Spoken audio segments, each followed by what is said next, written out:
Libingan ito ng mga taong nagpatiwakal, anak. Malakas ang hatak ng puwersang kadiliman sa lugar na ito, kaya kailangan na magpakatatag ka.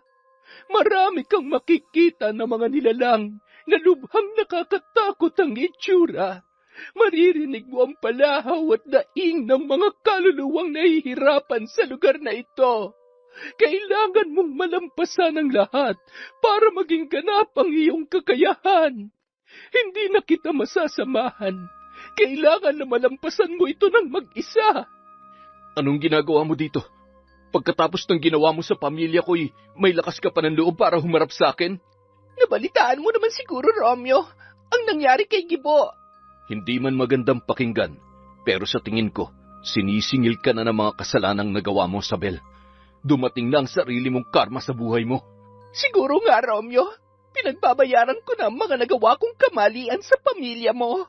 Pero sana, ako na lang. Huwag niya nang idamay ang dalawa kong anak. Maawa ka sa mga anak ko.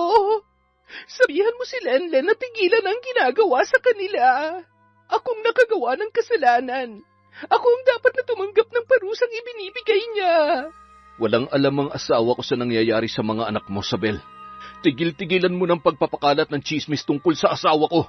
Romeo, maniwala ka. Malakas ang hinala ko na si Lenlen ang may kagagawan sa nangyayaring pambabarang at pagkabit ng paktol kay Gibo na dahilan ng kanyang agarang pagkamatay. Ngayon naman ang dalawa kong anak ang pinupuntirya ng mamabarang. Hindi yun magagawa ni Lenlen. Gumagawa ka lang ng chismis para masira kami mag-asawa. Paano kita paniniwalaan pagkatapos ng mga ginawa mo sa aking pamilya? Taon 1,900, 75. Kapis. 5:00 pa lang ng umaga ay abala na ang buong pamilya ni Jemuel sa paghahanda para pumasok sa paaralan. Ang mag-asawang Lenlen at Romeo naman ay madaling araw pa lang ay umaalis na papunta sa kanilang pwesto sa palengke. May pwesto sila sa kabisera ng aklan na pampublikong merkado. Yun ang pangunahing hanap buhay na mag-asawa simula pa nung nagdesisyon silang magsama. Jemuel, ikaw nang bahala sa mga kapatid mo. Siguraduhin mong nakapasok na sila sa loob ng paaralan bago mo iwan. Maliwanag ba, anak? Opo, wag po kayo mag-alala. Tumuloy na lang po kayo ni tatay sa palengke. O, mga anak, hintayin niyo ang Kuya Jemuel niyo bago kayo umuwi at wag sasama sa hindi niyo kakilala, ha? Pagdating ni na Romeo at Lenlen sa palengke ay naibaba na mula sa supplier ang kanilang paninda. Sinisiguro na mag-asawa na sariwa ang kanilang produkto araw-araw. Yun ang pangunahing dahilan kung bakit binabalik-balikan sila ng mga mamimili na kalaunan ay naging suki na nila. Sandali lang mga suki, mag-aayos lang kami ng bagong hango na gulay. Sariwang-sariwa pa ito kaya siguradong tatagal kahit paabuti ng ilang araw. Pasensya na po kayo mga suki kung tinanghali kami ng dating. Kailangan pa naming asikasuhin ang mga bata bago maghanap buhay. May mga talipapa sa baryo na umaangkat ng gulay sa mag-asawa at ang iba naman ay mayroong mga karinderya. Nag-iiwan na lang sila ng lista at dumidiretso na sa iba pa nilang supplier. Pagbalik ay nakabalot na ang mga gulay na kanilang kailangan. Subok na ang mag-asawa at kampante na ang kanilang mga suki na hindi sila nito lalamangan. Buti naman, maagang naubos ang paninda natin, Lenlen. Makakauwi tayo agad sa bahay at maaasikaso ang iba pa nating gawain. Salamat sa mga suki natin na walang sawang bumabalik. Tambak na rin ang labada ko. Kasama pa doon ang uniforme ng mga bata. Bibili na lang ako ng pwedeng iluto mamaya. Magligpit ka na dyan para pagbalik ko, uuwi na tayo. Malayo pa lang ay nauulinigan na ng mag-asawa ang sigawan habang lulan ng tricycle na minamaneho ni Romeo. Sabel, lumabas ka dyan! Walang hiya kang babae ka! Chismosa ka! Labas! Sigaw ni Ason na ilang eskinita lang ang pagitan ng tirahan sa bahay ng mag-asawa. Masidhi ang galit na nararamdaman ni Ason Kaya umabot ito sa punto na pinagbababato na ang bahay ni Isabel. Walang hiya kang babae ka! Ipapabarangay kita! Ikaw ang walang hiya. Naghiwalay kami ng mister ko dahil sa pagiging tsismosa mo. Ipinagkakalat mo na nagpapapasok ako ng lalaki sa tuwing aalis siya papasok ng trabaho. Ikaw ang ipapabarangay ko. Sobra ng kagaspangan ng ugali mo. Lumabas ka dyan. Papatayin kita, demonyita ka. Hanggang sa namagitan na si Kapitan dahil nagkakapisikalan na ang dalawang babae. Magkaharap lang ang bahay ni Isabel at Lenlen. Kaya nasanay na ang mag-asawa sa ganoong eksena. Ilang beses na rin siyang sinubukan na siraan ni Isabel, ngunit wala yung napapala. Hindi niya pinapansin ang mga patutsada nito. Ewan ko nga ba kung bakit hindi pa pinapalayas ni Kapitan ang babae na yan dito. Nagiging perwisyo ng ugali ni Isabel sa mga residente dito. Hindi naman ganun kadali yun, Romeo. May batas tayong umiiral kaya kailangan na dumaan sa legal na proseso ang lahat. Palagi naman napapatawag sa barangay ang Isabel na yun, pero hanggang ngayon hindi pa rin nadadala. Sigurado ko na ganun pa rin ang mangyayari. Pagkalipas ng ilang araw, babalik na naman yan sa kanyang gawain. Ang paninira sa buhay na may buhay. Pinapansin kasi nila kaya lalong lumalala. Hindi pa kasi nakakahanap ng katapat kaya namimihasa eh. Ilang araw kumalma si Isabel dahil sa ginagawang pagtambay ni Ason sa harap ng kanyang bahay. Nay, aalis na pala si Aling Ason. Naghahakot na ng kanilang gamit. Lilipat na yata ng tirahan. Nakausap ko nga kagabi si pare, yung mister ni Ason. Mabuti na lang at nagkabalikan pa silang mag-asawa. Nagdesisyon na silang umalis para makaiwas kay Isabel. Huwag na lang tayo makialam sa problema nila. Sigurado na tayo naman ang pagbubuntunan ng babaeng yon kapag nalaman niyang nakikisali pa tayo. Ewan ko nga ba kung paano napagtitiisan ng mister niya ang ugali niyang si Isabel? Malamang nag-uumapaw ang pagmamahal ng mister niya kaya napagtitiisan niya yan. Kinabukasan, balik sa dating gawain si Isabel. Nagkataon na nandoon siya sa harap ng kanyang bahay nang dumating mula sa palengke ang mag-asawang Lenlen at Romeo. Len, tingnan mo si Isabel oh. Parang may iniisip na naman akong ano. Ang lagkit ng tingin sa mga pinamili natin. Hayaan mo na, Romeo. Iba na naman ang sasabihin niyan kapag pinuna natin. Pabayaan mo na lang siya. Masama talaga ang kutob ko dyan eh. Siguradong may plano na naman kung paano tayo sisiraan. Tsaka na lang natin siya husgahan kapag nakita natin na may ginagawa siyang hindi maganda. Humahangos na dumating si Jemuel sa pwesto ng kanyang mga magulang. Namamaga ang pisngi ng binatilyo na halatang nakipagsuntukan. Oh, ano na naman ang ginawa mo? Bakit ganyan ang itsura mo? Sino nakaaway mo, ha? Tay, kalat na kalat sa buong paaralan na nagtutulak daw kayo ng pinagbabawal na gamot, kaya marami tayong pera. Sino naman na nagpapakalat ng ganyan chismis, anak? Nagpapakahirap kami ng tatay mo dito sa palengke para kumita ng pera. Yun nga po ang sinasabi ko sa kanila, Nay, pero pinagpipilitan nila na nagtutulak daw si tatay. Ay nako, dapat hindi mo na pinatulan. Alam mo naman na walang katotohanan ang sinasabi nila.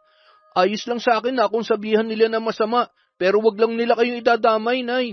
Alam kong paghihirap nyo dito sa palengke para lamang kumita ng pera. Hindi pwede sa akin ang ganun, Tay. Tama na yan, anak. Hayaan mo.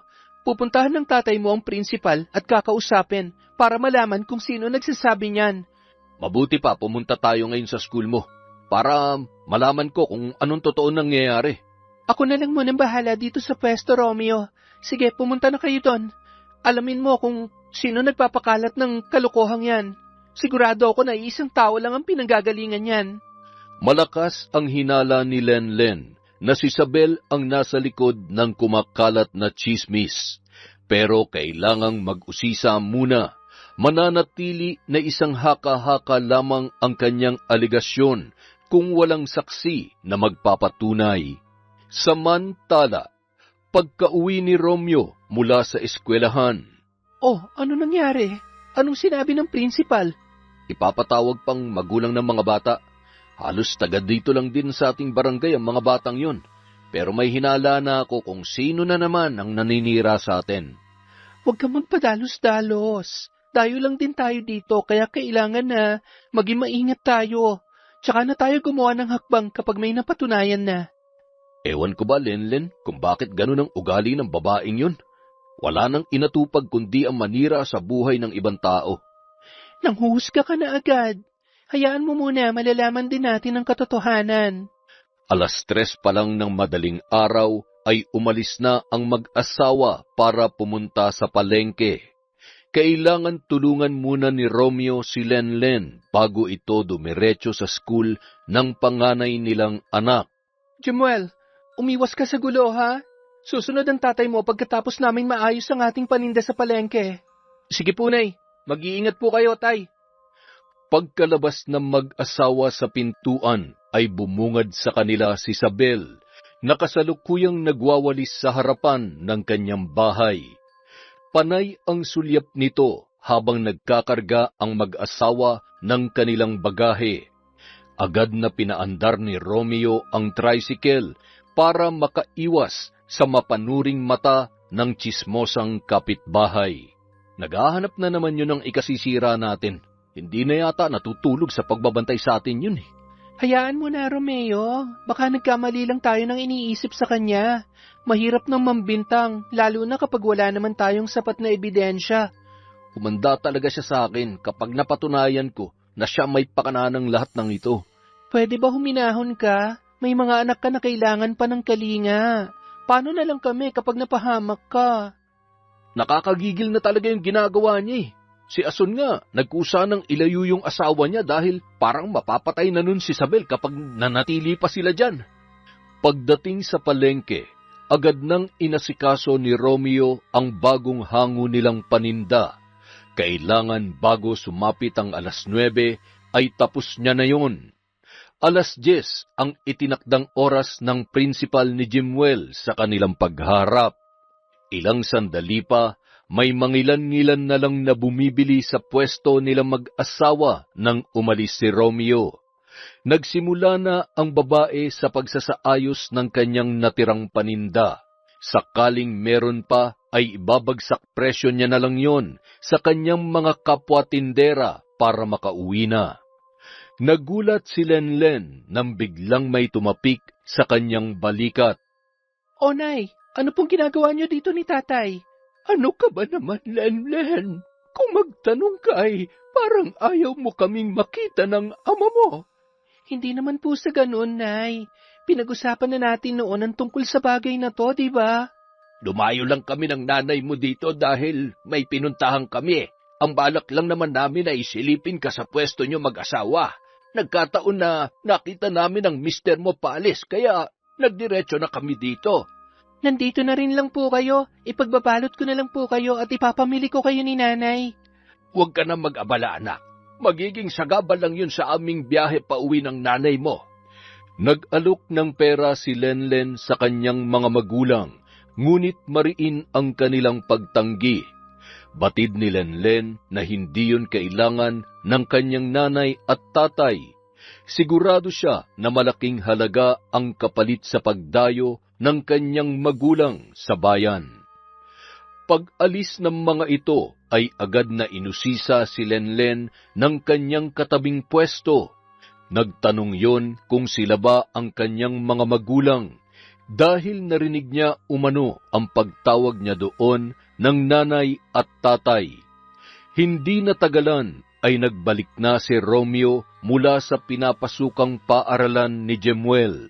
Mababakas sa mukha nito ang matinding galit. Ano nangyari sa lakad mo? Bakit hindi maipintay ang mukha mo? Tama ang hinala ko. Si Isabel nga ang nagpapakalat sa ating lugar na nagtutulak tayo ng ipinagbabawal na gamot. Punong-puno na talaga ako sa buwisit na babaeng yun.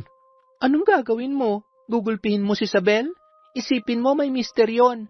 Sa tingin mo, manunood lang kaya siya habang sinasaktan mo ang asawa niya? Tumigil-tigil ka, Romeo. Huwag ka magpadala sa galit mo. Anong gagawin ko? Hayaan na lang siyang sirain ang reputasyon natin? Ganun na lang ba yun, Lenlen? Hayaan mo akong kumausap sa kanya. Babae sa babae. Naglibot-libot muna si Romeo sa palengke para humupa ang galit na kanyang nararamdaman. Pagbalik niya ay agad siyang nag-usisa kay Lenlen tungkol sa dalawang matanda na bumisita sa kanilang pwesto.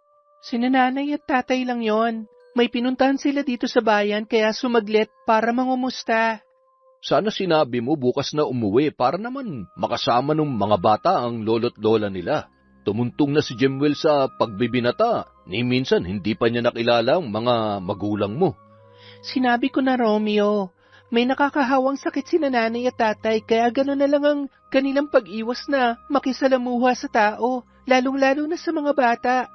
Narinig ko ang bulong-bulungan dito sa palengke na mukhang kulto daw si nanay at tatay. Ang haba ng kanilang puting buhok at nakaitim pa ng damit. Si nanay nakatalukbong pa raw ng kulay itim. Bakit ba ganun ang ayos nila, Lenlen? Yun na kasi ang nakasanayan nila. Isa yun sa mga dahilan na ayaw kong pumirmi sila sa bayan. Sigurado na husgahan lang sila ng mga tao. Oy, sige, hayaan mo na. Tayo na lang ang magbakasyon sa kanila. Mag-ipon lang muna tayo ng kaunti. Hindi na sumagot pa ang babae dahil madadagdagan lamang ang ginagawang pag-uusisa ng kanyang mister tungkol sa kanyang mga magulang. Isang beses palang nakasalamuha ni Romeo ang kanyang mga biyanan. Yun ay nung ikasal sila ng kanyang asawa. Pagdating ni na Romeo at Lenlen sa bahay ay agad na bumungad sa kanila si Isabel, kasama ang kanyang mga kaibigan na walang inatupag kundi magbantay sa buhay ng ibang tao. Susugurin na sana ni Romeo si Isabel kung hindi lang ito napigilan ng kanyang asawa. Romeo, pwede ba huwag kang pumatol sa babae? Ikaw pa mapapasama kapag ginawa mo yan. Pumasok ka na sa loob ng bahay. Isa-isang binitbit ni Romeo ang dalahan habang nakatuon ang matalim na tingin sa direksyon ni Isabel at ng kanyang mga kaibigan. Nagsipulasan ang mga yon ng kanilang mapagtanto na nagagalit ang lalaki. Anong tinitingin-tingin nyo? Mga tsismosa! Halika na nga, Romeo. Huwag mo na silang patulan. Napako si Isabel sa kanyang kinatatayuan nang makita na tila nagliliyab ang mga mata ng lalaki. Dumiretso si Lenlen sa barangay para ipatawag si Isabel, pati ang mga magulang ng kaklase ni Jemuel na tumayong saksi sa tsismis na ipinapakalat ng kanilang kapitbahay. Naglakad si Lenlen papunta sa barangay para idulog ang problema nilang mag-asawa kay Isabel. Hindi inaasahan ni Lenlen ang sumunod na pangyayari. Nagulat na lamang siya nang may biglang humablot sa kanyang buhok. Aray, ang buhok ko! Bitiwan mo ang buhok ko! Ganito na babagay sa yung babae ka. Akala mo kung sino kayong nakakaangat sa buhay? Kung makapambintang kayo? Napahiyaw na lamang si Lenlen dahil sa ginawang pagkaladkad sa kanya ni Isabel. Nagtamo ng maraming sugat at galos ang babae pagkatapos siyang hilahin ni Isabel sa magaspang na kalsada. Inawat ang dalawa ng mga taong nagkataon na naroroon. Sa bilis ng pangyayari ay hindi nakapaghanda si Lenlen, kaya nagawa siyang saktan ni Isabel bago sila maawat. Tay! Tay! Si nanay! Tay! Sigaw ni Jemuel sa ama pagkatapos niyang madaanan ang kanyang nanay na kasalukuyang binibigyan ng paunang lunas. Oh, bakit anak? Sa labas pa lang ay nauulinigan ko na yung sigaw mo. Ano nangyari? Inaway ka na naman ba ng kaklase mo? Usisa ni Romeo sa kanyang anak. Humihikab pa ito dahil kagigising lamang. Si nanay, tay, napaaway. Nandun po sa may barangay. Ano? Ikaw nang bahala sa mga kapatid mo, Jemuel, ha? Pupuntahan ko lang ang nanay mo. Opo, tay. Mag-iingat po kayo. Dahil sa pagmamadali, hindi na nagawang magsuot ng pang-itaas na damit ni Romeo. Tumakbo na siya papunta sa kanto kung nasaan si Lenlen. Pagkakita sa kalagayan ng kanyang asawa, ay agad na sumabog ang nagpupuyos na galit ng lalaki. Sinong gumawa nito sa asawa ko? Sabihin nyo! Sino? Mabilis na tumakas si Isabel nang makita si Romeo na nagwawala. Dumating naman agad si kapitan na may kasamang tanod ng barangay, kaya naawat ang pagwawala ng lalaki. Agad na nag-utos ang kapitan na sunduin si Isabel para maayos ang gulo na kanyang kinasangkutan. Isabel, kotang-kota ka na talaga sa akin. Paulit-ulit ka na lang na ipinapatawag sa barangay. Kailan ka pa ba madadala? Tahimik ako, Kap. Sila tong masama ang tingin sa akin. Gumanti lang ako. Tahimik? Kailan pa? Seryoso? Nagagawa mo pa magsabi ng ganon? Huwag ka na magdahilan sa akin ng mga ganyang palusot. Masyado ng gasgas yan, Isabel. Oh, ano ka ngayon? Porsigido si Romeo na ipakulong ka dahil sa ginawa mo sa kanyang asawa. Hindi naman makatarungan yon, Kap. Ako nga yung agrabyado tapos ako pa yung ikukulong? Parang hindi naman yata patas yan. At ako pa talaga ang hindi patas ngayon. Hindi lang yun ang reklamo na kinakaharap mo, Isabel. Nakausap ko na mga taong pinagsabihan mo ng nagtutulak na ipinagbabawal na gamot si Romeo at Lenlen. Pirmado ang kanilang testimonya. Makukulong ka, Isabel. Sinisiguro ko yan sa'yo. Buti pa nga, Kapitan, ikulong nyo ng babaeng yan para magtanda. Ikaw ang dapat ikulong, Romeo. Kayo ng asawa mo. Nagbebenta kayo na ipinagbabawal na gamot. Tama na yan. Sobra ng bunganga mo, Isabel. Nabigo ang kapitan na maayos ang gusot sa pagitan ng dalawang panig, kaya inindorso niya yon sa kapulisan. Suportado ng maraming saksi ang ginawang pananakit ni Isabel kay Lenlen.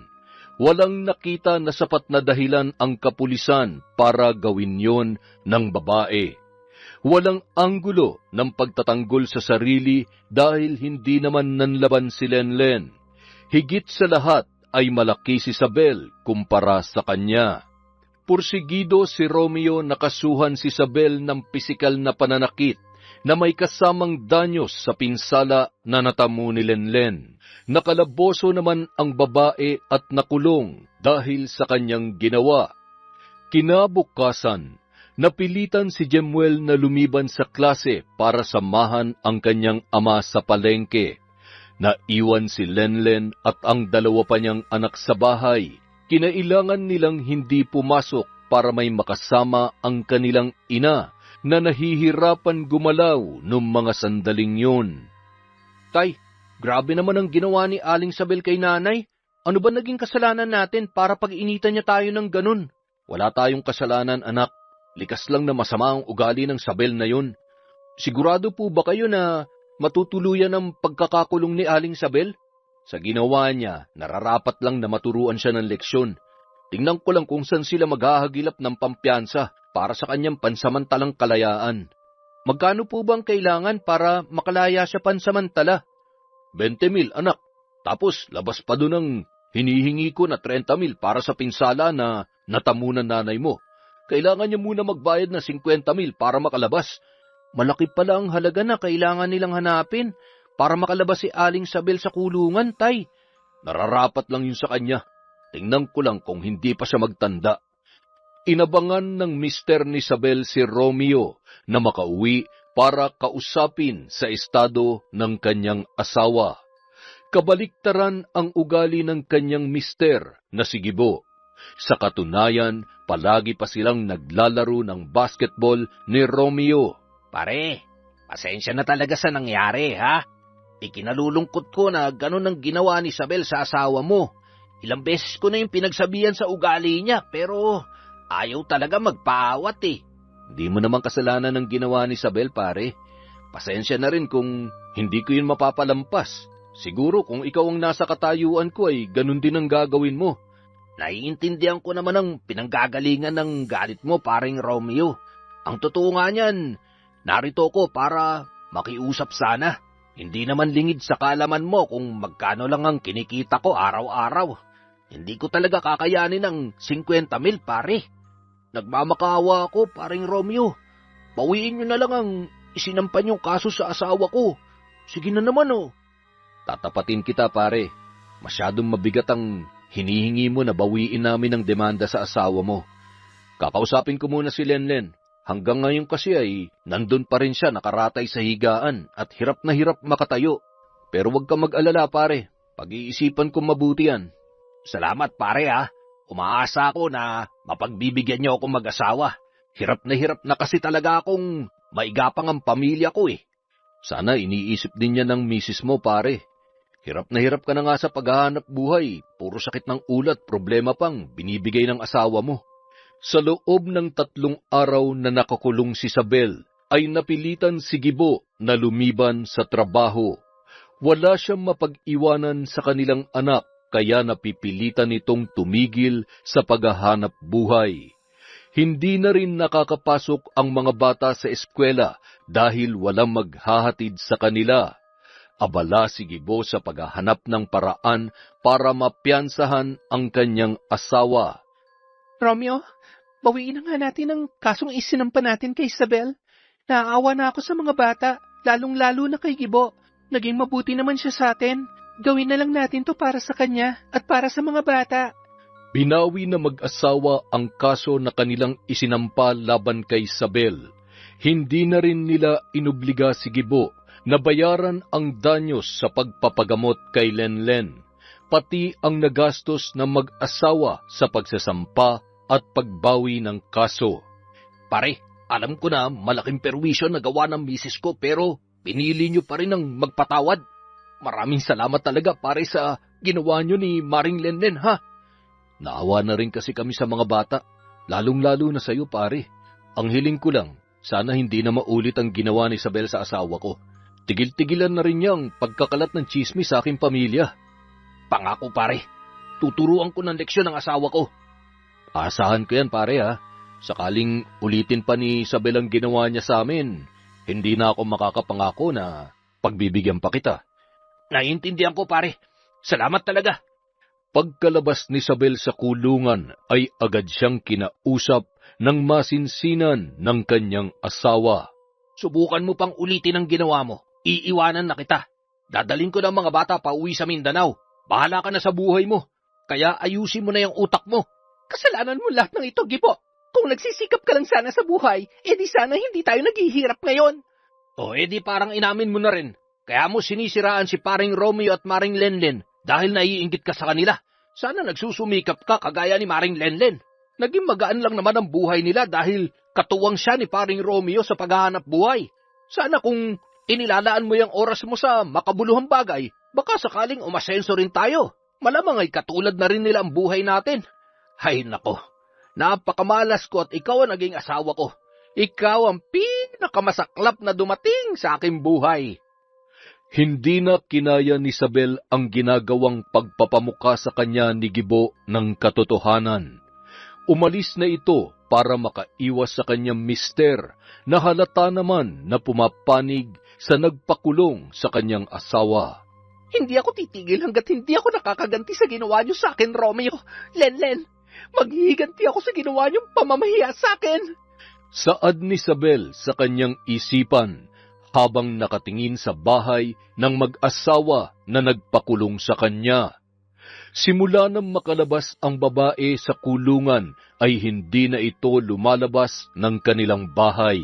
Nahihiya na siyang makisalamuha sa kanyang mga kabarangay, lalong-lalo na sa mga nakasaksi nung hulihin siya ng kapulisan. Aba, mukhang nagtanda na si Isabel.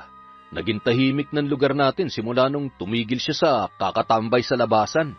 Sana nga'y magtuloy-tuloy na yung hindi niya paglabas sa loob ng bahay nila, Romeo. Pagkalipas ng ilang buwan, lalong lumago ang kabuhayan ng mag-asawang Romeo at Lenlen. Si Isabel naman ay palihim na naghihimutok sa tindi ng inggit na kanyang nararamdaman. Tingnan ko lang kung makakangiti pa kayo sa gagawin ko. Sambit ni Isabel sa kanyang isipan. Kinagabihan, palihim na sumalisi ang babae para lumabas at puntahan ang tricycle na minamaneho ni Romeo papunta sa palengke. Pinutol niya ang linya na dinadaluyan ng likido para gumana ang preno ng tricycle.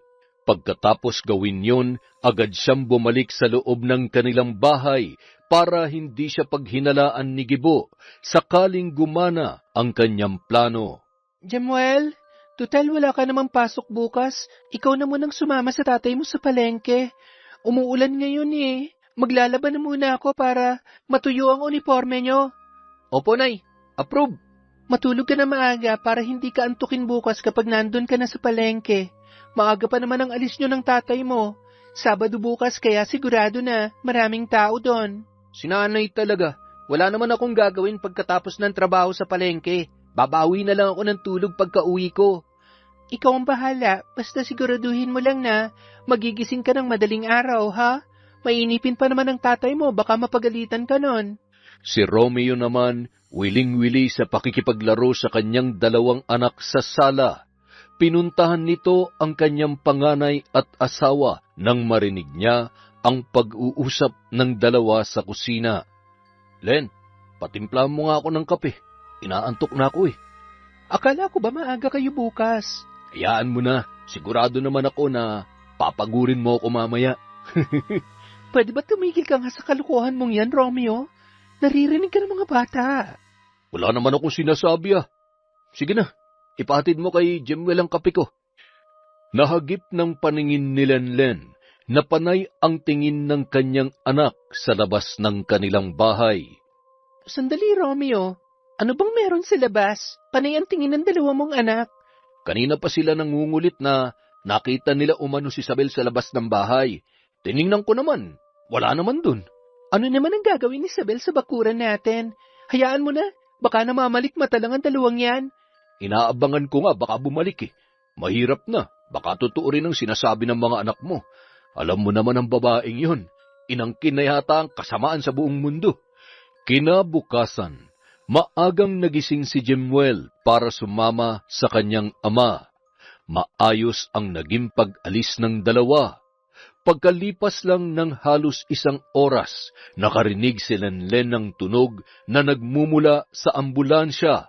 Kasunod ang sasakyan ng pulis na tumigil sa harapan mismo ng kanilang bahay. Magkakasunod na katok ang narinig ng babae mula sa kanilang pintuan. Dali-daling tumayo si Lenlen para pagbuksan ang kumakatok. Sinilip niya muna ito sa siwang para masiguro na wala yung balak na masama sa kanila. Biglang kinabahan ang babae nang bumungad sa kanyang paningin ang nakaunipormeng pulis. Sir, bakit po? Ang aga-aga, naparito kayo sa bahay namin. Ano pong kailangan nyo? Mrs., kailangan mong pumunta sa ospital ngayon din. Nawala ng preno ang minamanayong tricycle ng mister mo. Nalaglag sila sa bangin habang pababa sa matarik na kalsada papuntang bayan. Diyos ko, mahabagin! Ang mag-ama ko! Anong kalagayan nila, sir? Sumama na lang po kayo sa amin dahil walang pamilya na mag-aasikaso o magdedesisyon sa kalagayan nila. Isinama ni Lenlen ang kanyang 2 anak para puntahan ang kanyang mag-ama. Pagdating sa ospital ay nakaramdam siya ng labis na pag-aalala. Kasalukuyang walang malay ang 2 at duguan ang kanilang punit-punit na damit. Dok, kumustang kalagayan ng mag-ama ko? Ligtas na ang binatilyo dahil nagawa siya yakapin ng kanyang ama bago pa mahulog sa matarik na bangin. Kahit papaano ay hindi seryoso ang natamo niyang pinsala. Maliban sa kanyang balikat na nabali ay wala nang iba. Madadaan naman yun sa operasyon. Ang mister ko, Dok, kumusta ang kalagayan niya? Kailangan malipat ka agad ang mister mo sa pribadong ospital, Mrs. Nabasag ang kanyang bungo kaya kailangan ng agarang operasyon para matanggal ang namumuong dugo sa kanyang utak bago pa ito magkaroon ng komplikasyon. Pero may pag-asa pa ba, Dok, na mailigtas ang mister ko? Malaki naman ang pag-asa, Mrs. Basta maoperahan lang siya kaagad. Sa tansya niyo, Dok, magkano ang gagastusin namin? Maghanda ka lang, Mrs. ng basta malaking halaga. Dahil sigurado na ang unang hihilingin ng ospital ay deposito bago isagawa ang operasyon. Pakihanda niyo na po ang lahat para mailipat ng mister ko sa pribadong ospital. Kinailangang ilabas ni Lenlen sa bangko ang naitabi nilang pera, subalit kulang pa rin yon sa hinihinging deposito ng ospital. Ang partido ni Romeo ay nag-ambagan na, ngunit hindi pa rin yon naging sapat. Nagdesisyon si Lenlen na ibenta ang naipundar na bahay at lupa, pati ang pwesto nila sa palengke para pandagdag sa operasyon ng kanyang asawa. Sinubukan din niya ang lahat ng paraan na kanyang naiisip, subalit kulang pa rin. Nagpasya siyang iwan pansamantala ang kanyang pamilya para lumuwas sa kanilang probinsya. Nay, kulang na kulang pa rin ang pera na naiipon ko para sa operasyon ng asawa ko. Iiwan ko muna ang aking 2 anak. Uuwi ako sa amin. Sigurado ako na may magagawang paraan ng aking magulang para makumpleto ang halagang kailangan sa operasyon ni Jemuel at Romeo.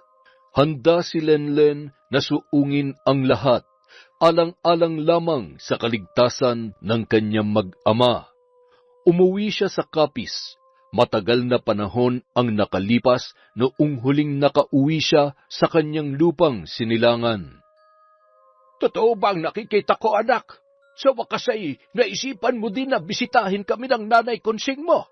Walang pagsidla ng kasiyahan ko ngayon, anak. Ang buong akala ko ay hindi ka na namin masisilayan na muling makauwi sa ating bahay.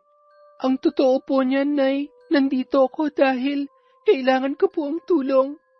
Nahihiyaman ako sa inyo pero wala na talaga akong naiisip na pwede kong hinga ng tulong. Nag-aagaw buhay po si Romeo. Kailangan ko na malaking halaga para sa operasyon niya. Ang isa kong anak ay kailangan din maoperahan para maidugtungan na bali niyang buto. Bakit? Ano ang nangyari? Sino sa mga apo ko ang nadisgrasya? Si Jemuel po, Nay. Ang panganay kong anak. Kailangan ni Jemuel ang agarang operasyon para madugtungan na bali niyang buto. Si Romeo naman po, may namumuong dugo sa kanyang utak kaya kailangan maoperahan din kaagad. Huwag kang mag-alala. Malaki ang naipon namin ng nanay mo. Ibibigay namin yun lahat sa'yo. Hindi na bali na maubos ang pera namin. Basta may ligtas lamang ang buhay ng iyong mag-ama. Nahihiya po ako sa inyo, Nay. Tay, halos itakwil ko na kayong dalawa dahil sa labis na pag-asam ko ng normal na buhay. Naiintindihan ka namin ng tatay mo, anak. Minsan na rin naming pinangarap ng iyong amang tahimik at mapayapang buhay. Mahirap na makamit ang ganoon. Masyadong malupit ang mundo, kaya kailangan mong maging matatag. Kung hindi ay magiging kawawa ka. Ihanda mo ng perang ibibigay mo sa anak natin, Konsing. Kailangan na maoperahan agad ang kanyang mag-ama. Ipadala mo na rin, Konsing, ang titulo ng ating sakahan. Isang lamo sa bangko, Lenlen, sakaling kulangin ang pera na aming ibibigay. Tay, Nay, maraming salamat po sa inyo. Hindi ko alam kung paano ako makakabawi sa inyong dalawa. Matapos maihanda ni Konsing ang pera na ibibigay kay Lenlen at ang dokumento ng lupa, naisipan niyang magsagawa ng ritual para malaman ang buong pangyayari. Bihasa na mambabarang ang kanyang magulang at may mga gabay ito na umaalalay sa kanilang gawain. Tay, anong ginagawa ni Nanay? Magsasagawa siya ng ritual. Maaari niya masilip sa pamamagitan ng kanyang gabay ang pangyayari bago maganap ang aksidente. Kinilabutan si Lenlen nang makita ang kanyang ina na lumuluhod sa rebulto na anyong kambing. Nag-aapoy ang 2 mata na aakalain mo talagang buhay na buhay. Ang sungay nito ay nagkikislapan kapag tinatamaan ng liwanag na nagmumula sa nakatirik na kandila na kulay itim. Nanunuot sa kanyang pandinig ang bawat salitang binibigkas ni Konsing. Isang dasal o orasyon na nakabaybay sa salitang Latin. Si Molong naman inilabas ang itim na punyal. Napatakip si Lenlen ng kanyang mata dahil sa ginawa ng kanyang ama. Isang kuneho ang ginilitan ni Molong sa leeg at hinayaan na tumulo sa katawan ni Konsing ang dugo noon. Muntik nang mapasigaw ang babae sa ginawa ng kanyang ama. Napatayo si Lenlen sa kanyang kinauupuan nang biglang maglitawan ang mga anino sa dingding. Gumagalaw yon na tila papalapit sa kinaroroonan ng kanyang ina. Sumunod ay nakarinig siya ng boses na tila nagmumula sa kulob na espasyo. Tay, anong nangyayari? Sumenya si Molong kay Lenlen na tumahimik habang ginagawa ni Konsing ang ritual. Pagkalipas ng ilang minuto ay sumenya si Konsing kay Lenlen na lumapit. Sige na, Lenlen. May ipapakita siya sa iyong pangitain. Paglapit ni Lenlen ay hinila ng kanyang ina ang kanyang kamay para idampi sa rebulto na pinag-aalayan nito ng ritual. Lalong lumakas ang mga boses na naririnig ni Lenlen. Hindi niya mawari ang mensahe na ipinaaabot ng mga ito. Pagdampi ng kanyang kamay sa rebulto, ay biglang lumitaw sa kanyang paningin ang isang pamilyar na lugar. Madilim ang buong paligid, pero ang mga ilaw na naroon ay kapareho ng sa kanilang labasan. Nakita niya si Isabel na sumasalisi at palipat-lipat sa madilim na parte ng kanilang bakuran. Binutasan ni Isabel ang kable na nakakabit sa preno ng motor ng tricycle.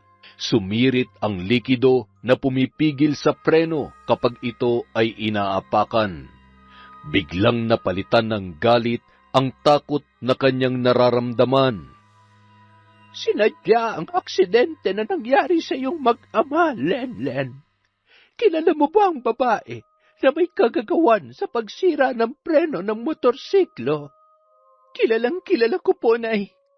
Ibig sabihin, tama ang nakita ng aking mga anak nung gabi bago maganap ang aksidente. Ilang ulit niya na yan ginawa sa pamilya ko, Nay. Papayag ka ba na gagawin niya na lamang yan basta-basta sa inyo?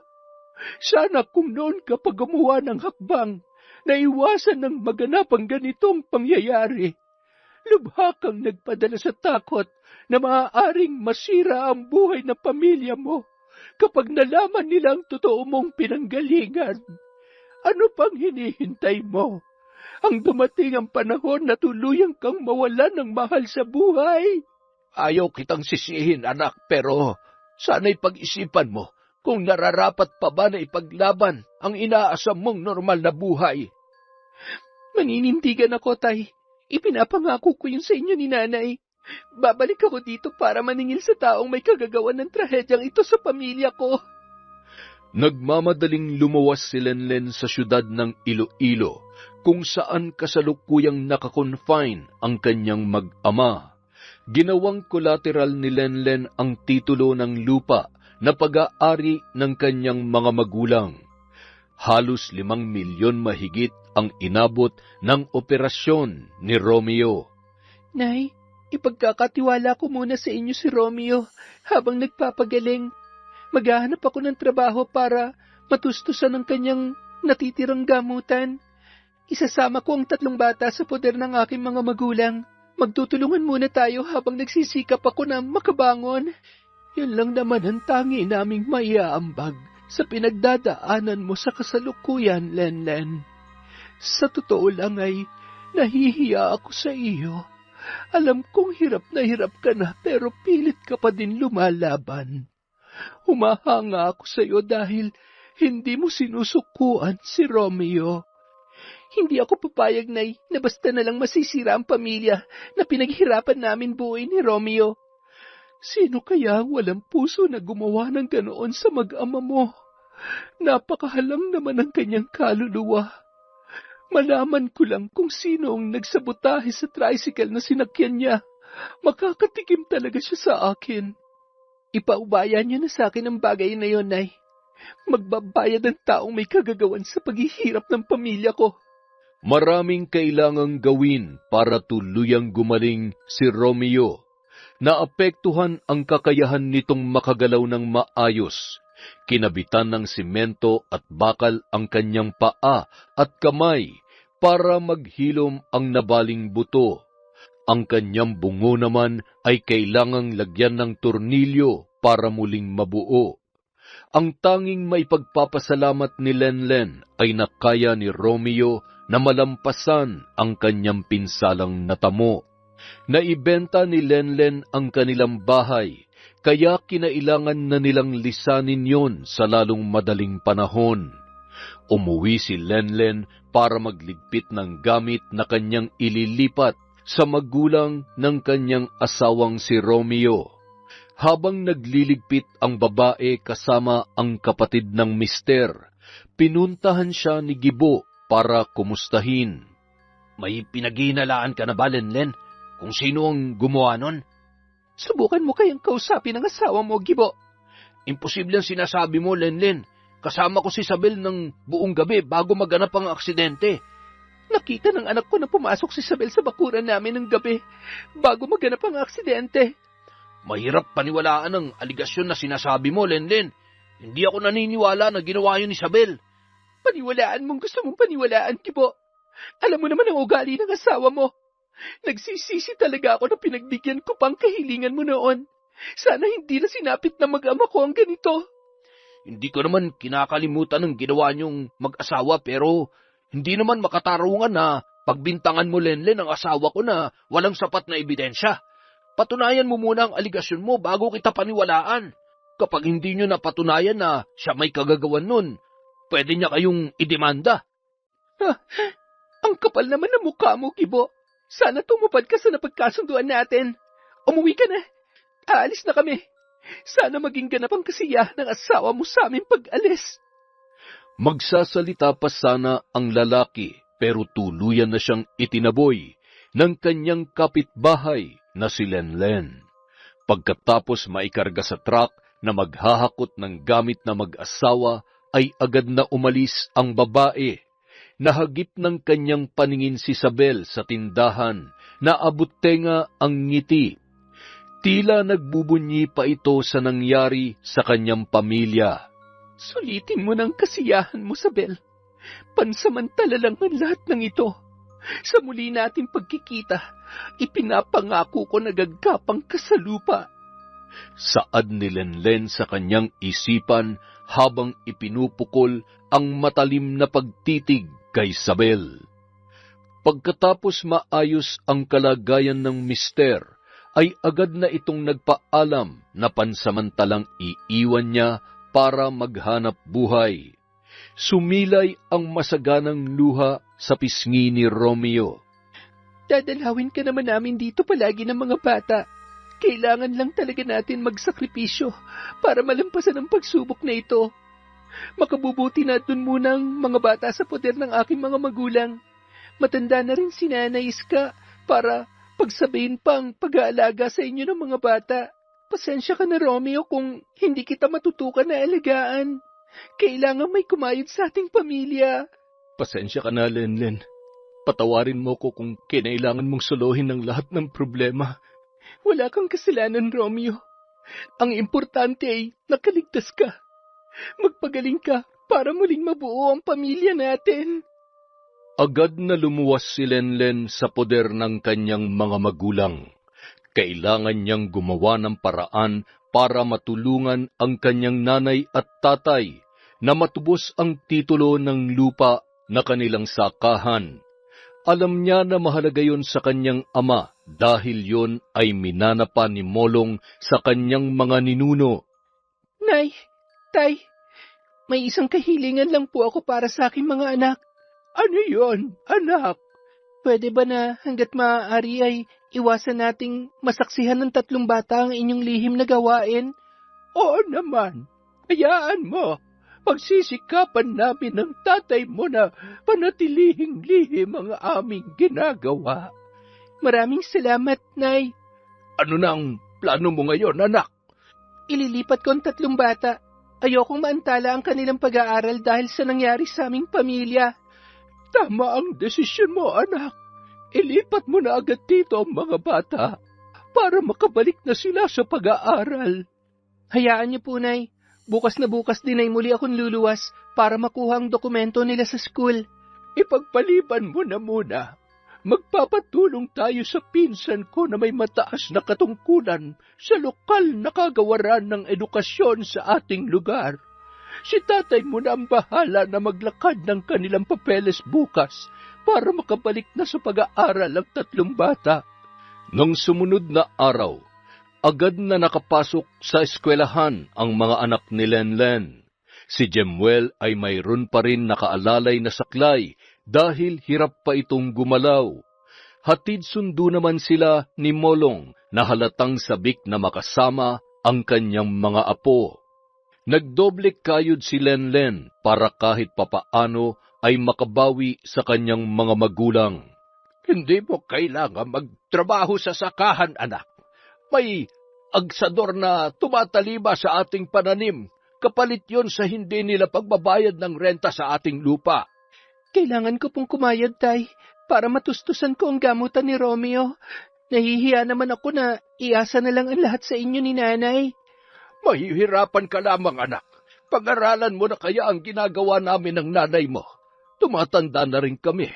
Kailangan na may magmamana ng aming kakayahan bago kami mawala. Ang mga kapatid ko po, ayaw po ba nilang matutunan ng kakayahan ninyo ni Nanay? Ayaw namin na pilitin sino man sa inyong magkakapatid. Pwede ka naman tumanggi kung taliwas talaga ang gawain namin ng nanay mo sa gusto mo. Naisip ko lang kasi, sa tindi ng pinagdadaanan mo, anak, mas makabubuti na may kaalaman ka sa lihim na karunungan. Magagawa mong ipagtanggol ang pamilya mo sakaling mangyari ulit ito sa hinaharap. Maaari ko bang paghigantihan ng salarin sa nangyaring aksidente sa mag-ama ko, Tay? Magagawa mo ang lahat, anak, kapag malago na ang kaalaman mo sa lihim na karunungan. Malaki pang kinikita nyo ni Nanay sa tuwing may nagpapagawa ng kulam o barang sa inyo? Malaki, anak. Kaluluwa namin ng nanay mo ang isinasakripisyo namin para mapagana ang aming kakayahan sa lihim na karunungan. Namayani ang kagustuhan ni Lenlen na maipaghiganti ang nangyari sa kanyang mag-ama. Dumagdag pa ang kanyang kagustuhan na mapadali ang pagbangon ng kanyang pamilya. Gustong-gusto niya rin na mabawi ang titulo ng lupa na kanyang ginamit para maoperahan ang kanyang asawa. Hindi lang siya ang nag-iisang anak, kaya sigurado na magtatampo ang kanyang mga kapatid kapag nabigo siyang mabawi yun. Makalipas ang ilang araw, nabuo na ang desisyon ni Lenlen na tanggapin ang inaalok ng kanyang ama. Kinabukasan, pagkatapos makaalis ng 3 bata para pumasok sa paaralan, ay agad niyang kinausap ang kanyang nanay tungkol sa kanyang naging pasya. Sakaling buo na ang desisyon mo ay kailangan mong dumaan sa pagsubok para maging ganap ka ng kasapi sa aming hanay. Kailangan mong pagdaanan ang pagsubok na susukat sa iyong katatagan bilang tagapagtaguyod ng kaliwang kaalaman. Ang kaliwang kaalaman ay tumutukoy sa mga bihasang gumagamit sa lihim na karunungan para makapaminsala sa ibang tao o gamitin ito bilang parusa. Sila ang mga mangkukulam, mambabarang, manggagaway at gumagawa ng gayuma. Ano pong pagsubok, Nay? Kailangan na makahanap ka ng mabagsik na gabay. Ang gabay na may sapat na kakayahang kumarga sa paktol o iyong pambabarang na lubhang nakamamatay. Ang paktol o tigalpo ay maaaring isabay sa barang basta may sapat kang kaalaman. Paano ko po makakamit ang tinutukoy niyong gabay, Nay? Makakamit mo yon kapag nalampasan mo ang pagsubok. Kailangan magkaroon ng sanduguan sa pagitan nyo ng gabay. Kusa yung umaamo kapag namarkahan na ng dugo. Walang bawian ng ganitong kasunduan, anak. Kaya kailangang buo ang iyong loob. Buo na po ang pasya ko, Nay. Gagawin ko ito para sa mga mahal ko sa buhay. Kung ganun ay, mamayang gabi, isasagawa natin ang pagdaan mo sa pagsubok na susukat sa katatagan mo. Maaari kang umatras sakaling hindi pa buo ang iyong pasya, anak. Kinagabihan, dinala si Lenlen ng kanyang ina sa isang lumang sementeryo sa Capiz. Hindi sila pumasok sa mismong loob ng sementeryo, kundi sa hiwalay na lugar kung saan mayroong mga nakatirik na nicho. libingan ito ng mga taong nagpatiwakal. Malakas ang hatak ng puwersang kadiliman sa lugar na ito, kaya kailangan na magpakatatag ka. Marami kang makikita na mga nilalang na lubhang nakakatakot ang itsura. Maririnig mo ang mga palahaw at daing ng mga kaluluwang nahihirapan sa lugar na ito. Kailangan mong malampasan ang lahat ng iyon para maging ganap ang iyong kakayahan. Hindi na kita masasamahan. Kailangang mapagtagumpayan mo ito ng mag-isa. Naiwan si Lenlen sa sementeryo kung saan nakakabingi ang katahimikan sa karimlan ng gabi. Sinimulan ng babae na iusal ang dasal na itinuro ng kanyang nanay Konsing. Paulit-ulit niya yung sinasambit habang humahakbang ang dalawang paa papasok sa gitna ng libingan. Unti-unti nararamdaman ni Lenlen ang pagbigat ng kanyang talampakan.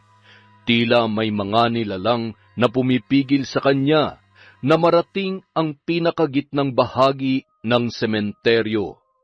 Inusal pa ng babae ang dasal ng paulit-ulit hanggang sa halos isinisigaw niya na ito. Biglang lumakas ang ihip ng hangin na tila may nagbabadyang pagsama ng panahon. Nakakarinig siya ng daing, hiyaw at pagtangis na nagmumula sa mga nilalang na tila lubhang nahihirapan. Lumitaw ang mga nilalang na may mapupulang mata, naaagnas ang muka at mayroong mga sungay. Binaliwala lamang yon ng babae hanggang sa matagumpay niyang narating ang gitna ng libingan. Umalingaw-ngaw ang nakakabinging hiyawan sa pandinig ni Lenlen. Lumitaw ang maitim na usok na naging dahilan para lumabo ang kanyang paningin. Biglang kumidlat ng malakas at tumama yon sa mismong nichong naroon. Kusang lumabas ang isang bungo mula sa nicho na tinamaan ng kidlat. Naalala ni Lenlen ang sinabi ng kanyang nanay Konsing na kailangan niya yun selyuhan ng sariling dugo para mabuo ang kasunduan. Naghagilap si Lenlen ng bagay na maaari niyang gamitin para masugatan ang kanyang sarili. Mula sa lupa, mayroon siyang nakapa na isang bubog. Ginamit niya yon para masugatan ang kanyang pamulsuhan. Agad sumirit ang masaganang dugo dahilan para kusang lumapit sa kanya ang bungo. Nilinis ng dugo ni Lenlen ang mga duming nakakapit sa naturang bungo. Agad hinawakan ng babae ng mahigpit at patakbo itong umalis para umuwi sa bahay ng kanyang mga magulang. Nagkataon nagising pa si Jemuel, kaya nang kumatok si Lenlen, ang panganay niyang anak ang nagbukas ng pintuan. Sariwa pa sa ala-ala ni Jemuel ang masaklap na sinapit nila ng kanyang ama. Nabigla ang binata kaya napasigaw ito nang bumungad sa kanya ang nakakabahalang kalagayan ng kanyang ina. Nanumbalik ang trauma at takot na kanyang naranasan noong naaksidente sila ng kanyang amang si Romeo. Lolo! Lola! Si nanay! Tulong! Biglang napatakbo ang dalawang matanda at nagmadaling inalalayan si Lenlen upang makapasok sa kanyang silid. Nagtangkapang sumunod si Jemuel para usisain ang kalagayan ng kanyang ina. Subalit sinabi ng kanyang lolo at lola na siya ay magpahinga na lamang. Nanlilimahid ang buong katawan ng babae sa naiwang sariwang dugo. Nakahawak pa ito sa bungo na naging kulay pula dahil sa likidong lumabas sa kanya. Kami na ang bahala ng lola mo dito, apo. Puntahan mo na lang ang dalawa mong kapatid dahil siguradong natatakot din ang mga yon. Ayos lang po ba si nanay, Lo? Oo, babalitaan na lang kita mamaya. Susunod na lamang ako sa silid niyo magkakapatid. Paika-ikang naglakad si Jemuel papunta sa kanilang silid. Bakas sa mukha nito ang labis na pag-aalala. Nagawa ng anak natin, Molong. Ganap nang naging aktibo ang kanyang kakayahan sa lihim na karunungan. Nararamdaman ko ang kanyang umaapaw na karga na nagmumula sa kanyang gabay. Kailangan lang ni Lenlen ang ilang araw para manumbalik ang nawala niyang lakas.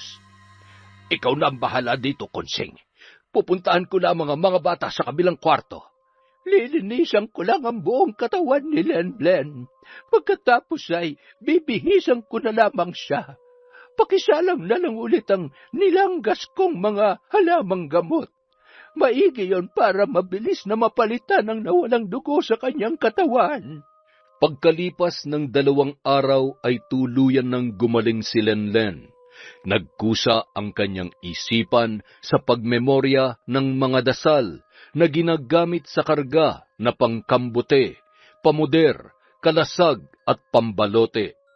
Mahalaga na maging bihasa muna sa dasal si Lenlen bago sumalang sa pagsasagawa ng pambabarang.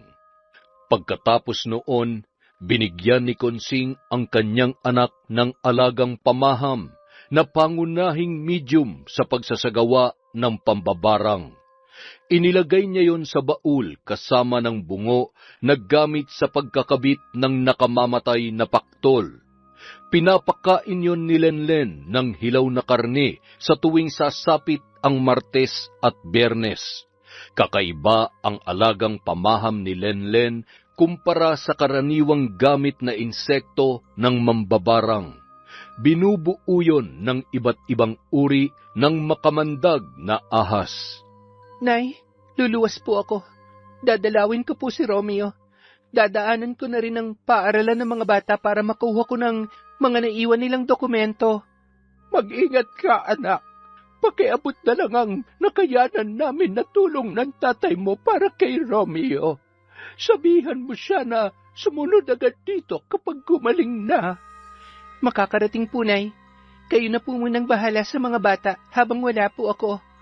Pagkatapos madaanan ni Lenlen si Romeo at makuha ang kailangan na dokumento, sunod na pinuntahan niya ay ang dati nilang tirahan. Iba na ang nakatira doon at napinturahan na yun ng bago. Ibang-iba ang itsura kumpara nung sila pa ang nakatira. Nagtanong-tanong ang babae sa dati niyang mga kaibigan. Ayon sa kanila, ang mag-asawang Gibo at Sabel na ang pumalit sa dati nilang pwesto sa palengke. Malakas ang kanilang kita dahil sa mga dating suki ng mag-asawa na patuloy pa rin bumabalik sa naibenta nilang pwesto. Kinausap umano ni Sabel ang bagong may-ari para sila na ang magrenta. Ganito palang balak mong babae ka, kaya ipinahamak mo ang aking mag-ama. Tuturuan kita ng leksyon na hindi mo makakalimutan. Dumiretso si Lenlen sa palengke kung saan kasalukuyang nakapwesto si Gibo at Sabel. Nabigla si Sabel nang makita si Lenlen sa harapan ng kanyang tindahan. Anong ginagawa mo dito? Huwag mo akong idamay sa kamalasan ng pamilya mo. Kamalasan? Baka kamalasan sa kapitbahay ang tinutukoy mo. Alam kong ginawa mo. Ah, talaga? Eh di patunayan mo. Hindi naman pinapaniwalaan sa husgado ang chismis. Hindi nga. Wala naman akong balak na maghabla pa sa husgado. Pinalabas na nga kita sa kulungan noon dahil nagmakaawa ang mister mo. Umalis ka na nga dito, Lenlen. Ginugulo mo lang ang negosyo ko eh. Magsaya ka na.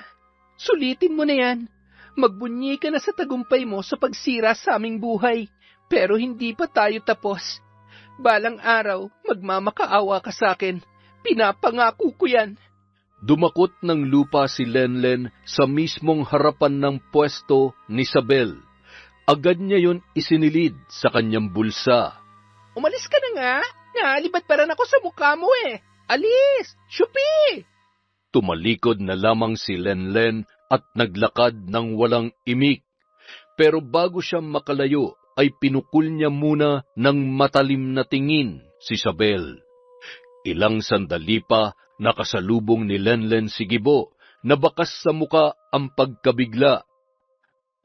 Anong ginagawa mo dito, Lenlen? Utang na loob. Lubayan mo ng pamilya ko. Malaki ng pinagbago ng asawa ko simula nung umalis kayo. Naririnig mo bang sinasabi mo, Gibo? Kailan mo pa nabili ang buong palengke, ha? Pasensya na. Ayoko lang na bumalik pa kami sa dati. Siguro may mali din sa pakikitungo nyo dati sa asawa ko, kaya umabot tayo sa ganun. Ngayon, naging maayos naman ang takbo ng buhay namin simula nung umalis kayo. Hindi ko gusto ang tabas ng dila mo, Gibo. Huwag mo na akong kakausapin. Pampublikong palengke ang lugar na ito. Pupunta ako dito anumang oras ko gustuhin. Ayaw na ni Lenlen na humaba pa ang kanilang usapan dahil mukhang nahawahan na ito ng kanyang asawa. Panahon na ng paniningil. Saad ni Lenlen sa kanyang sarili. Mabilis na nilakbay ni Lenlen ang daan pauwi dahil damang-dama niya na ang matinding galit sa kanyang dibdib. Nay, sisimulan ko ng paniningil. Pagbabayaran nilang bawat paghihirap na naranasan ng pamilya ko. Hindi maaari na habang nalulugmok kami sa hirap na kanilang kagagawan, patuloy silang umaangat at linanamnamang tagumpay dahil sa aming pagbagsak. Dapat nga ay noon mo pa ginawa yan, anak. Isinagawa ni Lenlen ang ritual ng pagpapakain sa alagang pamaham para mapaamo ang mga ito at mapasunod sa kanyang gusto. Pinakain niya ito ng luyang itim at pinainom ng sariwang dugo na nagmula mismo sa ugat ni Lenlen. Kailangan na madampian ng sariwang dugo ang sistema ng pamaham para lalo silang matakam. Inilabas ni Lenlen ang bungo na kanyang gagamitin para maikabit ang paktol na pinakamabagsik na uri ng kulam. Ikakabit niya yon sa barang para lalong lumakas. Umusal si Lenlen ng malalakas na pangkambuteng dasal para masimulan ang pambabarang. Isang pag-aalay ang ginawa ng babae bago masimulan ang proseso ng barang. Ito na ang pinapahuli mong banakon, anak. Tingnan ko lang, tay, kung makakapalag pa si Gibo sa gagawin ko sa kanya. Ipinapaalala ko lamang, maaari mong makalas ang barang, pero ang epekto ng paktol na magmumula sa kamandag ng banakon ay hindi mo na mababaliktad pa. Kamatayan na naghihintay sa sinuman na makabitan ng paktol gamit ang kamandag ng banakon. Yon ang pinakamabisang paraan para maipadama ko sa sabel na yon ang ginawa niya sa aking pamilya. Kinagabihan, dinapuan ng napakataas na lagnat si Gibo. Nakakaranas na ito ng kumbulsyon dahilan para tumirik ang kanyang mata at nawawalan na ito ng malay. Agad itong isinugod sa paggamutan para malapatan ng kaukulang lunas. Habang isinasagawa ang panggagamot ng doktor kay Gibo, biglang nagsulputan ang napakaraming ahas sa sahig ng ospital. Dahilan para magsitakbuhan ang mga taong naroroon. Pagkatapos ng pangyayaring yon ay naglabasan ang malalaking pantal sa buong katawan ng lalaki. Sa maikling panahon, ang pantal ay tuluyang lumaki hanggang sa naging parang mga higanteng pigsa. Hindi maipinta ang muka ng mga nurse at doktor na nakasaksi sa nangyayari. Yon ang unang pagkakataon na nakahawak sila ng ganoong sakit. Dok, ano nangyayari sa mister ko? Bigyan niyo na siya ng gamot para mawala ng tumubong pantal at bukol sa kanyang katawan. Sa tagal ko na sa aking propesyon sa medisina, ito pa lang ang unang pagkakataon na nakakita ko ng ganitong kaso. Dok, nagsimula ng pumutok ang tumutubong bukol sa katawan ng mister ko. Bakit ganun ang amoy ng likido na lumalabas sa sugat niya, Dok? Hindi na nakayanan ng mga taong nasa emergency room ang napakasangsang na amoy na nagmumula sa pumutok na malalaking bukol sa katawan ni Gibo. Umagos pa ang mga ito sa sahig kung saan nakahiga ang lalaki. Nagmamakaawa na si Isabel na gamutin ang kanyang mister, ngunit blanko ang mga doktor sa sakit na dumapo sa asawa nito. Sa kabilang banda, Patuloy na nakasindi ang itim na kandila sa loob ng silid kung saan kasalukuyang ginagawa ni Lenlen ang pambabarang. Hinawakan niya ang banakon at inipit niya ang ulo nito para maglabas pa ng lason. Itinapat ni Isabel ang banakon sa bungo para doon mapunta ang kamandag. Pagkatapos na makapagpalabas ng lason ang banakon, ay agad yung ginilitan ni Lenlen sa leeg para sumirit ang masaganang dugo. Ipinalibot yon ni Lenlen sa paligid ng bungo para matapos ang ritual ng pag-aalay. Pagkatapos ng pag-aalay ay pumasok ang iba't ibang klase ng makamandag na ahas sa loob ng bungo. Samantala, sa ospital naman, nagsitakbuhan na ang mga pasyente at mga bantay na naroroon. Sa pangalawang pagkakataon ay lumitaw ang mga makamandag na ahas. Kinilabutan ang nakasaksi sa kanilang nakita na maraming ahas ang lumalabas sa mabahong sugat ni Gibo. Namatay ang lalaki na nakatirik ang mga mata. Imahe ng pagkabigla at takot ang mababakas sa mukha nito.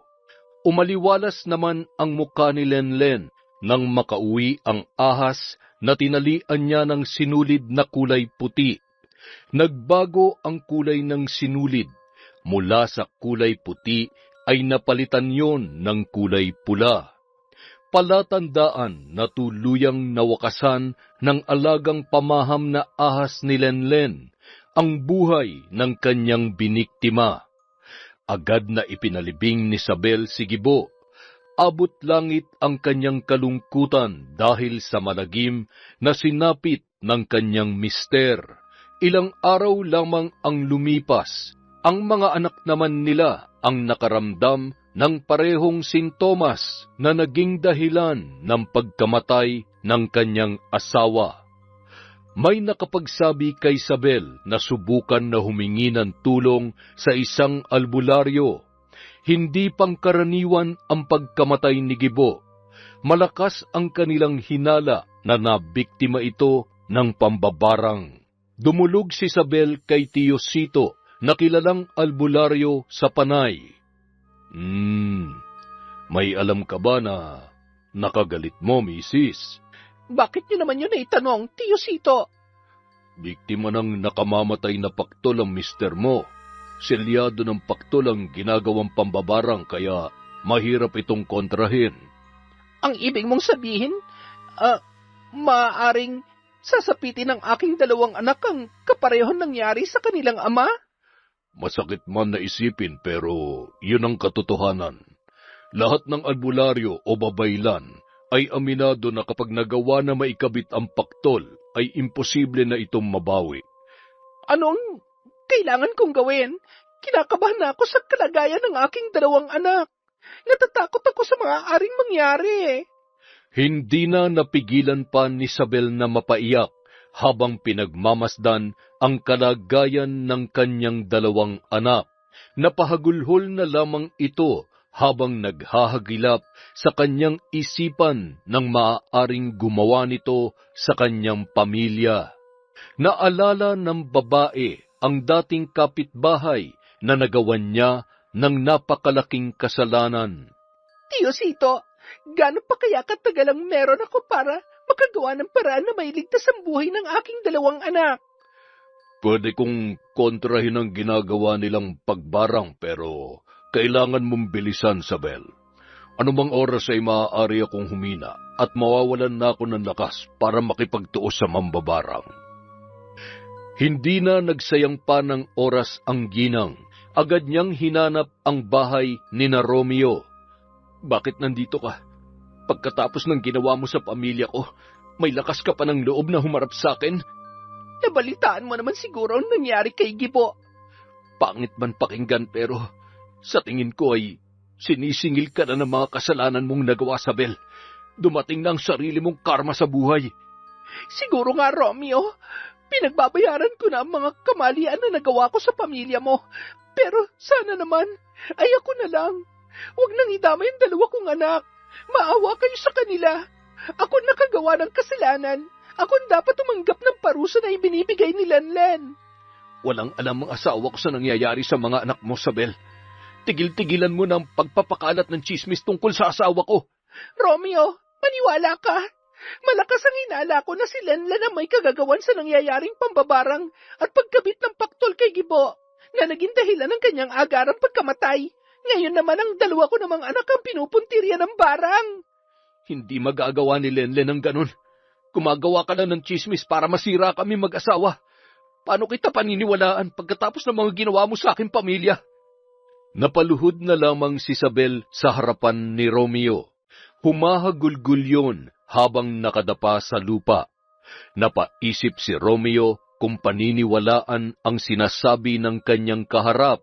Ngunit naisip niya na sobra naman na pagkukunwari na kailangan pa niyang lumuhod at dumapa sa kanyang harapan para magmakaawa.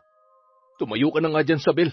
Susubukan kong hanapin ang asawa ko para tanungin tungkol sa bagay na ito. Tulungan mo ako, Romeo. Ikaw na lang ang taong naiisip ko na maaaring makatulong sa amin. Samantala, naramdaman ni Lenlen na may puwersang sumusubok na pigilan ang kanyang ginagawa. Sa halip na paktol ay tigalpo ang ginagamit niyang panselyo sa ginagawa niyang pagbarang sa dalawang anak ni Sabel. Sinadya niyang itabi ang paktol dahil para yon sa mag-asawang Gibo at Sabel. Sila ang may malaking partisipasyon sa nangyayari sa kanilang pamilya. Matalino ang manggagamot na humahawak sa dalawang anak ni Sabel. Sinasadya nitong gambalain lang ang nagaganap na pambabarang para hindi ito mapuruhan. Batid ng albularyo ang kakayahan ni Lenlen kaya ganoon na lamang ang kanyang pag-iwas. Sa kabila ng maselang kondisyon ay sinikap talaga ni Romeo na makaluwas sa Capiz. Kailangan na mahanap niya at makausap ang asawa na ayon kay Sabel ay maaaring may kagagawan sa pambabarang sa kanyang dalawang anak. Malayo man at liblib ang lugar na kinaroroonan ni Lenlen ay nagawa pa rin itong matunton ni Romeo.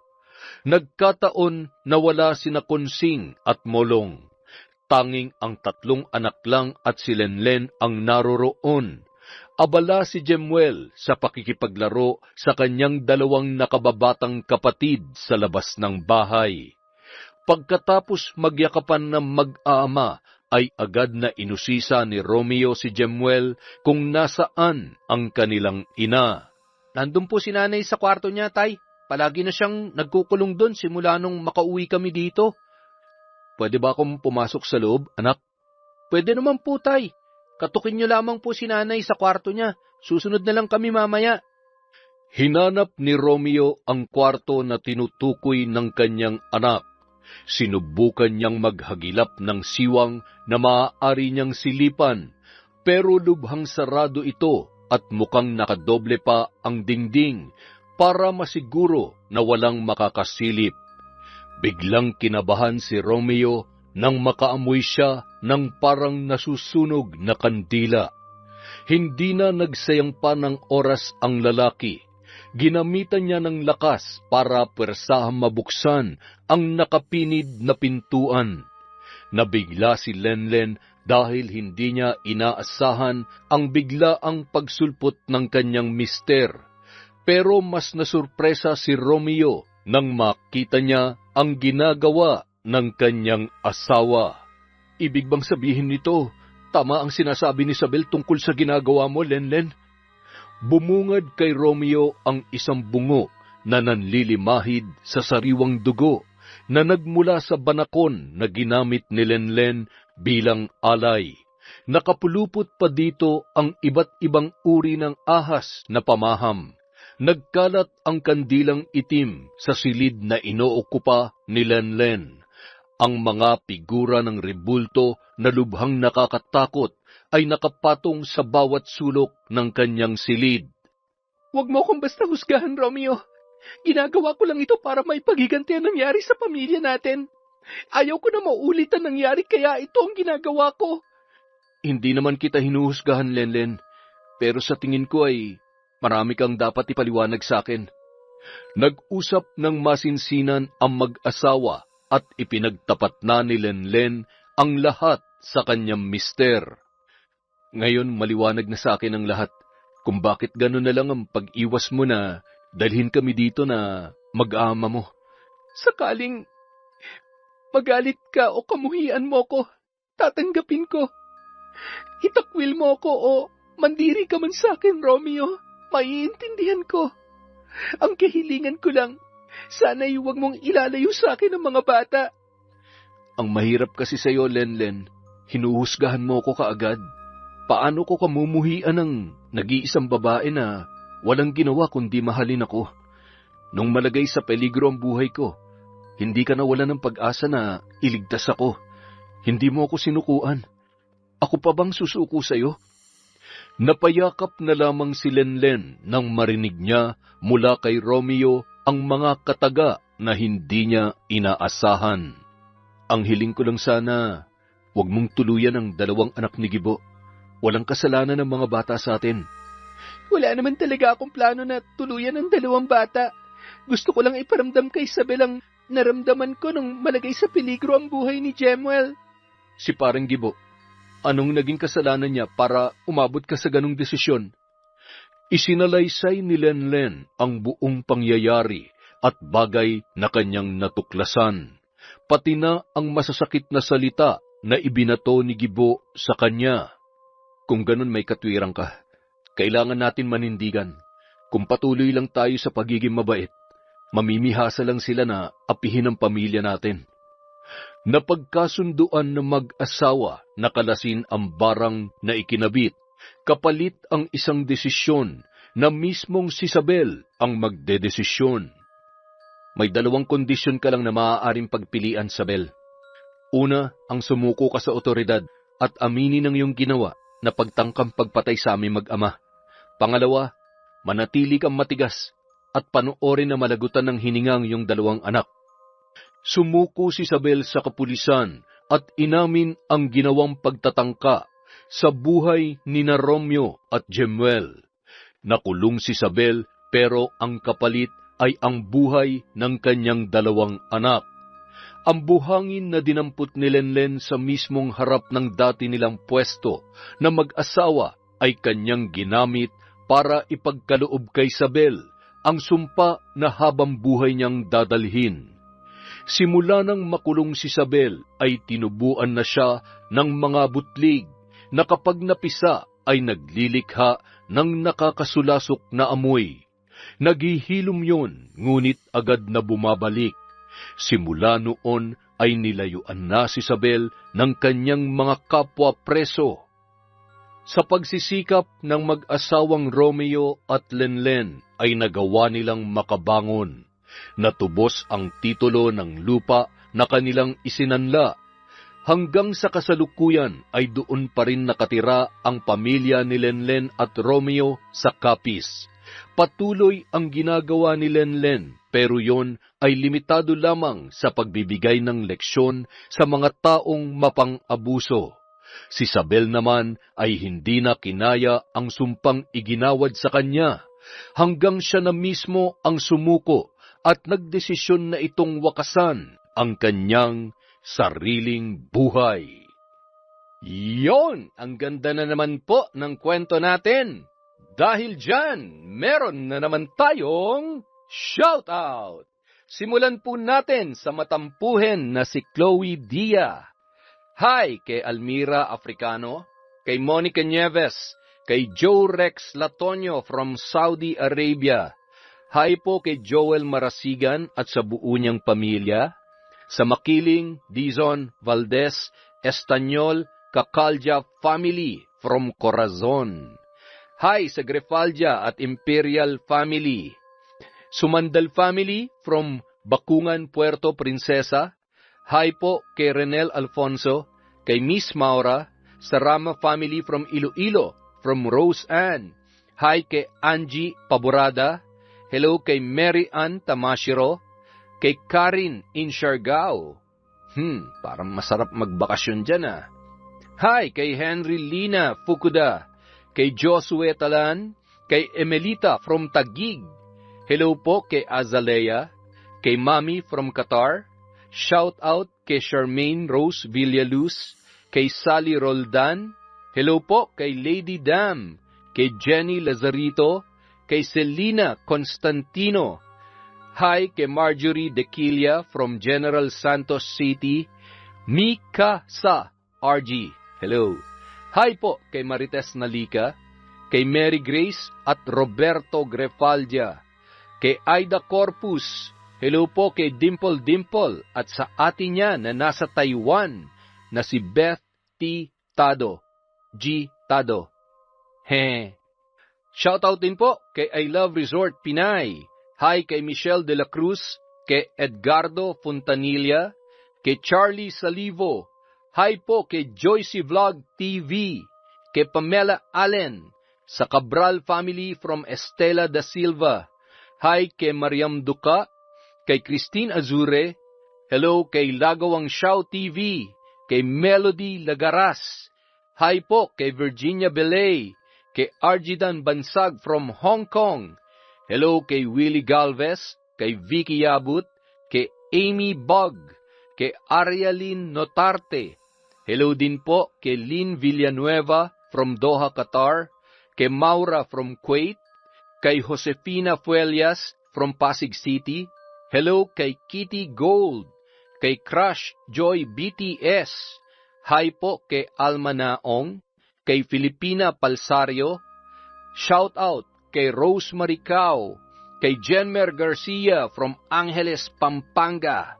Hi kay Jonathan Tingson from Tarlac, kay Edgar Ocon, kay Gigi Ganay. Hello kay Doris Estander, kay Bondaki TV from Singapore, kay Perlin Tuba. Hi kay Realiza Eusebio, sa Labanon or Labanon family from Maricel. Hi po kay Romulo Laman Jr., kay Chona Baynosa, at kay Tess Sumanting. Maraming salamat po sa walang sawang pakikinig sa Kwentong Enteng. Yun pong mga hindi nabanggit, marami pa po tayong susunod na video.